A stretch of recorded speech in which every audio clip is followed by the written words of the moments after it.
Bhagyalakshmi. Hello అండి. కూర్చోండి. అది ఫస్ట్ మిమ్మల్ని చూశానండి. మీరు ఇంత అందంగా ఉండేసరికి మీరు కాదేమో అని అటు వెళ్ళాను. చెప్పండి. తమ్ముడు అన్న మెనూ కార్డ్ ఇక్కడే ఉందన్న. సారీ, ఇక్కడే ఉందా? చెప్పండి, ఏం చెప్పమంటారు? నేను చెప్పమంది మీ గురించి, ఆర్డర్ కాదు. సారీ తమ్ముడు, నువ్వు వెళ్ళమ్మా. ఎలాగో వచ్చాడు కదా, ఏదో ఒకటి. Cool drink 2 Thums Up. నాకు మాత్రం. సరే 2 మాజా తెచ్చే. అలాగే అన్న. చెప్పండి. అదే మీ ఫోటో చూడబట్టే మిమ్మల్ని గుర్తుపెట్టాను. మీకు ఫస్ట్ టైం. ఒక్క నిమిషం అండి. తమ్ముడు, నాకు లిమ్కా తెచ్చే. అలాగే. మాజా అంటే మామిడికాయ జ్యూస్ కదండి, నాకెందుకో చిన్నప్పటి నుంచి కొంచెం నచ్చదండి. సారీ, మీరేదో చెప్తున్నారు? అదే మీకు ఫస్ట్ టైం అండి పెళ్లి చూపులు? అంటే టెన్షన్ పడుతుంటే. అబ్బే లేదండి, ఇదివరకే 4-5 సంబంధాలు చూశాను. అందరూ యావరేజ్గానే ఉండేసరికి ఇంక ఇలాగే ఉంటారని ఫిక్స్ అయ్యే టైంలో మీరు ఇంత అందంగా తగిలేసరికి కొంచెం టెన్షన్. అంటే నా ఉద్దేశం మీరు ఫోటోల కంటే బయట ఇంకా బాగున్నారని. థ్యాంక్స్ అండి. అంటే నేను బాగున్నానని చెప్పినందుకు కాదు, నాకు ఇది ఫస్ట్ పెళ్లి చూపులు. సో ఫ్యామిలీతో ఇంటికి వచ్చి పెద్ద మ్యాటర్ చేయకుండా ఇలా సింపుల్గా అరేంజ్ చేసినందుకు.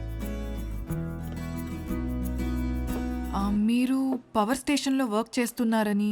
అవునండి, జూనియర్ ఇంజనీర్, గవర్నమెంట్ జాబ్. మీరు స్కూల్లో టీచర్గా చేస్తున్నారని. కైట్లో ఇంజనీరింగ్ చేశానండి. బెంగళూరులో జాబ్ కూడా వచ్చింది. కానీ అంత దూరం ఎందుకని ఇంట్లో ఒప్పుకోకపోతే ఖాళీగా ఉండడం ఇష్టం లేక ఊరికే టీచర్గా జాబ్ చేస్తున్నా. పెళ్ళాయాక కూడా జాబ్ కంటిన్యూ చేద్దాం అనుకుంటున్నా. మీకు ఓకే? నాకేం ప్రాబ్లం లేదండి. అసలు నిజం చెప్పాలంటే మీకు చాలా మంచి అత్తగారు దొరికారనుకోండి. మా అమ్మ ఇలాంటి విషయాల్లో చాలా మంచి సపోర్టింగ్గా ఉంటుంది. ఓకే. చూసారా, సత్యం. హలో హలో నాన్న. ఎరా అమ్మాయిని కలిసావా? కలిశాను నాన్న తన్ని. పంతులు గారితో ఇప్పుడే మాట్లాడాను.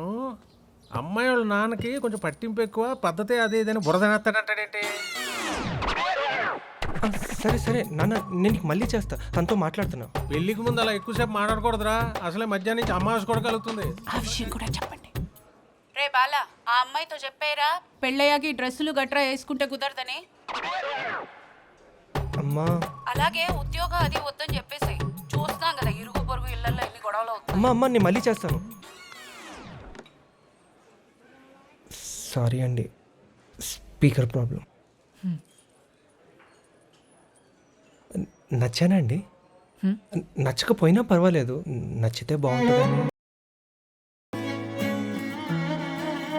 ఇంట్లో వాళ్ళు అడిగితే ఏం చెప్పాలి? నేను మా ఇంట్లో వాళ్ళతో మాట్లాడి రేపు కాల్ చేసి చెప్తాను. థ్యాంక్స్ అండి.